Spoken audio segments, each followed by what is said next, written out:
And welcome to NAZ Today. I'm Aaron Granillo. And I'm Yesenia de Garcia. Thanks for tuning in. A 19-year-old girl from Kayenta is dead after being hit by a train over the weekend. Fire and police crews responded to a 911 call from BNSF Railway around 8 a.m. on Saturday morning, saying a train struck a person on the tracks. When first responders arrived at the crossing near Fanning and Industrial, the victim, Silynthia Austin, was immediately pronounced dead. Reporter Sierra Ferguson brings us more on this incident, a best practice for train safety. In light of the recent tragedy on the tracks, we spoke with Margaret Bentzen from the Flagstaff Police Department to find out more about what happened and how we can prevent it in the future. So what we had was Saturday morning at about 8 o'clock. We had two subjects on the south side of the tracks, right at Fanning and between 66 and Industrial. We had two different trains going, one east, one going west. The arms were down, the lights were flashing. One of the two decided to go across the tracks, made it across the tracks. The second one chose to go across and did not and was hit by a train.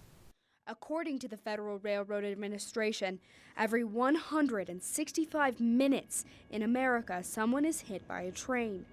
95% of those deaths happen because the victims think that they can outrun an oncoming engine on one of the nation's 750 crossings. But crossing the tracks without abiding by railroad rules, as Sergeant Bentzen says, is not just unsafe, it's not legal. And if the arms are down, the lights are going across against those arms is considered trespassing. Flagstaff is a railroad town, and we do have train pedestrian collisions. We have train car collisions at various times through the year, and it's a huge issue in our town because we have the intersections that go across the tracks. In a railway town like Flagstaff, it can sometimes be a pain to wait out a train.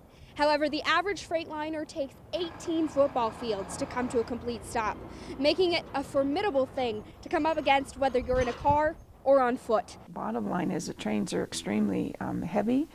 They're going extremely fast.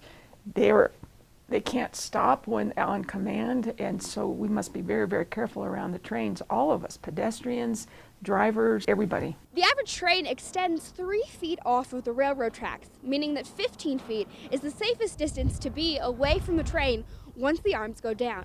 So reminding you to stay safe and remember that trains are fast and deadly. I'm Sierra Ferguson with Aaron Benali for NAZ Today.